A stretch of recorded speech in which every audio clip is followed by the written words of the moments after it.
Hello, আমি প্রিয়াঙ্কা চলে এসেছি তোমাদের কাছে আবার নতুন একটা ব্লগ নিয়ে। দিনটা ছিল থার্সডে 15 আগস্ট, স্বাধীনতা দিবস।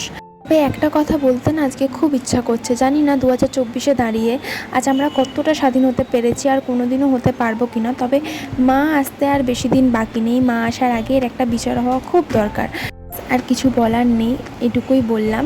আর সত্যি এর একটা বিচার হওয়া খুব দরকার, খুব দরকার, মানে খুবই দরকার। কারোরই মন মেজাজ কিছুই ভালো নেই, কারণ এই ঘটনাটাকে আমরা মেনে নিতে পারছি না আর পারবও না।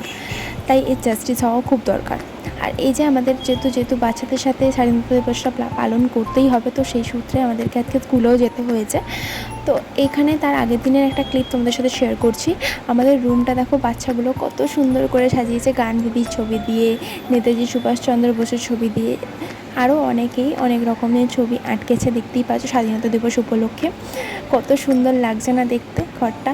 বদমাসটাকে দেখছো না, এটা কিন্তু ভীষণ দুষ্টু, ক্লাসের মধ্যে ভীষণ বদমাইশি করে। আর এই যে হ্যাপি ইন্ডিপেন্ডেন্স ডে, এটা কিন্তু আমি আর পর্ণাদি মিলে করেছিলাম লাস্টে, সবার স্কুল শেষ হয়ে যাওয়ার পর করেছিলাম এটা। আর লাস্টে আমরা এরভাবে দেওয়ালে চিপকেও দিয়েছি।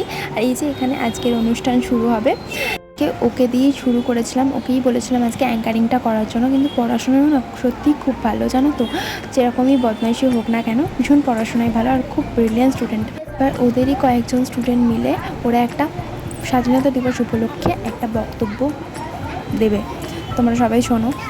আজ 15ই আগস্ট, আজ থেকে ৭৭ বছর আগে ১৯৪৭ সালে আমাদের দেশ স্বাধীনতা লাভ করেছিল। প্রায় ২০০ বছর ইংরেজদের অধীনে থাকার পর দেশের সংগ্রামীরা দেশকে স্বাধীন করতে পেরেছিলেন। এই স্বাধীনতা আন্দোলনের জন্য দেশকে হারাতে হয়েছিল বহু প্রাণ।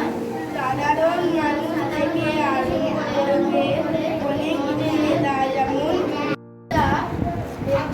নৃত্য, আমাদের বন্ধু ঈশা একটি নৃত্য পরিবেশন করে দেখাবে। সবাই জোরে হাত তালি।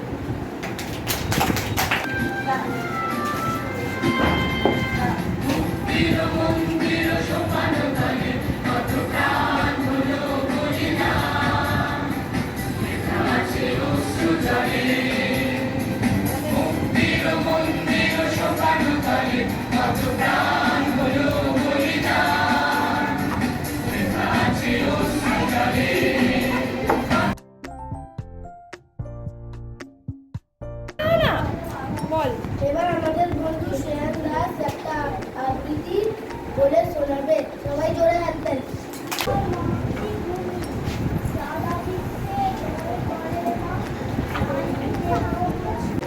এবার আমাদের বন্ধু দীপান্বিতা দত্ত একটি কবিতা বলে শোনাবে। সবাই জোরে হাত তালি। নমস্কার, আমি দীপান্বিতা দত্ত। আজ স্বাধীনতা দিবস উপলক্ষে আমি একটা কবিতা বলে শোনাচ্ছি। কবি সুকান্ত ভট্টাচার্যের লেখা ভবিষ্যৎ। স্বাধীন হবে ভারতবর্ষ, থাকবে না বন্ধ। আমরা সবাই স্বরাজ্যকে করব সঞ্চিত।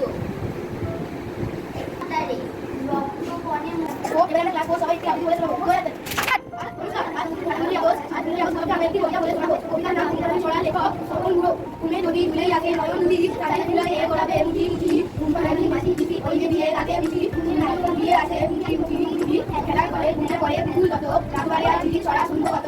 নমস্কার। আমাদের বন্ধু ঋষি, এবার আমাদের বন্ধু ঋষি মাঝি একটা আবৃত্তি বলবে। সবাই জোরে হাত তালি। তুইও হাত তালি দে। নমস্কার, আমি ঋষি মাঝি। স্বাধীনতা দিবসে আমি তোমাদের একটা কবিতা শোনাচ্ছি। কবি অভিন মন্ডলের একটা কবিতা স্বাধীনতা। দেশের জন্য দিয়েছে প্রাণ হাজার সন্তান, ব্যর্থ হয়নি তাদের আশা, তাদের বলিদান। গর্ব করে বলছি মোরা আমরা তো স্বাধীন, বলেছিলাম বলবো আবার বলবো চিরদিন। শহীদ যারা বীর পুরুষ, জয়ের মাঝে সব রক্তে রক্তে লুকিয়ে আছে দেশের গৌরব। স্মরণ করি দেশই আর হৃদয়ের রাজ, যাদের জন্য কাঁদছে ভারত, কাঁপছে ব্রিটিশ রাজ। এই দেশ আমার মৃত্যু এখন মুক্তির স্বাদ পাই, সবাই মিলে বলবো এদের চলুন হাত মেলাই। গেরুয়া সাদা সবুজ মিলে অপূর্ব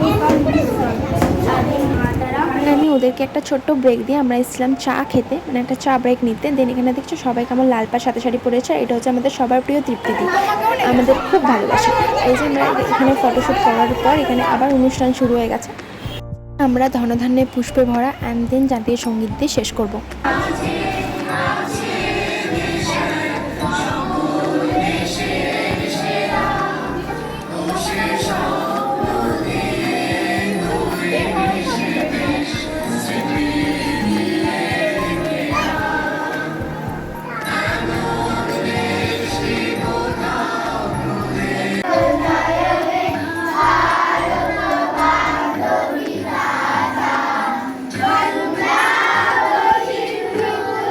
পেরেছি আমি তোমাদের সাথে শেয়ার করার চেষ্টা করেছি, পুরো ভিডিও দিতে পারিনি, নাহলে কিন্তু অনেকটাই ভিডিওটা বড় হয়ে যেত, তাই জনগণ মনোদিটা অনেকটাই কেটে দিতে হয়েছে আমাকে।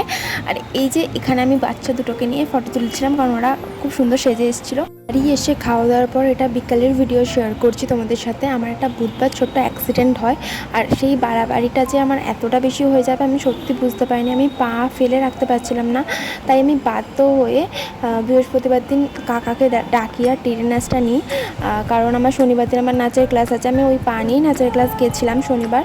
আর এই যে কাকার হাত থেকে আমার ইঞ্জেকশন নিতে বরাবরই খুব ভালো লাগে, কারণ কাকার হাত না বড্ড স্মুথ, জানো তো, একটুও ব্যথা লাগে না। টিটেনাস নেওয়ার পর যেই ব্যথাটা হয় সেটা স্বাভাবিক, কিন্তু ওনার হাত থেকে ইঞ্জেকশন নেওয়ার পর না আমার একটুও ব্যথা হয় না। আমি সচরাচর কারোর হাত থেকে ইঞ্জেকশনটা নিই না, শুধু কাকার হাত থেকে নিই, আর আমাকে ছোটোবেলায় যে ডক্টর দিতেন সেই ডক্টরের কাছ থেকে আমি নিই। আমাদের কার কার ইঞ্জেকশনে ভয় লাগে প্লিজ আমাকে কমেন্ট করে জানিও। আমার কিন্তু একদমই লাগে না। আসলে কি জানো তো, হাতের ওপর নির্ভর করে ইঞ্জেকশনটা কার হাতে কতটা ভালোভাবে কে দিতে পারে সেটার ওপর নির্ভর করে। আমার কাকার হাতে যেমন আমার ভীষণ ভালো লাগে নিতে, একটু ব্যথা করে না, একটু কিছুই লাগে না। তো এখানে আমাকে কাকা ইঞ্জেকশনটা দিয়ে দিয়েছিল।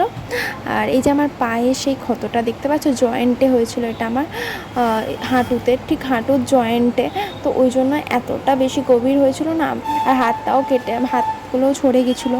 তো আমার টিটেনাস নেওয়ার ডান। অ্যান্ড দেন আমি অর্ডার করেছিলাম ডমিনোস থেকে এই ভলক্যানো পিৎজাটা। এটা নতুন বেরিয়েছে, কে কে ট্রাই করেছে অবশ্যই আমাকে কমেন্ট করে জানিও। আমি পনিরেরটা করেছিলাম, চিকেন খেতে ভালো লাগছিলো না তাই, আর রাতেও চিকেন হয়েছিল, তো সে কারণে আমি পনিরটা করেছিলাম। আর মাও না চিকেন খেতে পছন্দ করে না, তো সে কারণে একবারে পনিরটা করা হলো। আর এই যে মাঝখানে দেখো কতটা চিজ দেওয়া আছে, কে কে ট্রাই করেছে অবশ্যই আমাকে কমেন্ট করে জানিও। আমার কিন্তু ভীষণ ভালো লেগেছে খেতে। তো তাহলে আজকের মতন ভিডিওটা এইটুকু, ভালো লাগলে কমেন্ট শেয়ার করতে। আজকের মতন টাটা, দেখাবে পরে নতুন ভিডিওতে।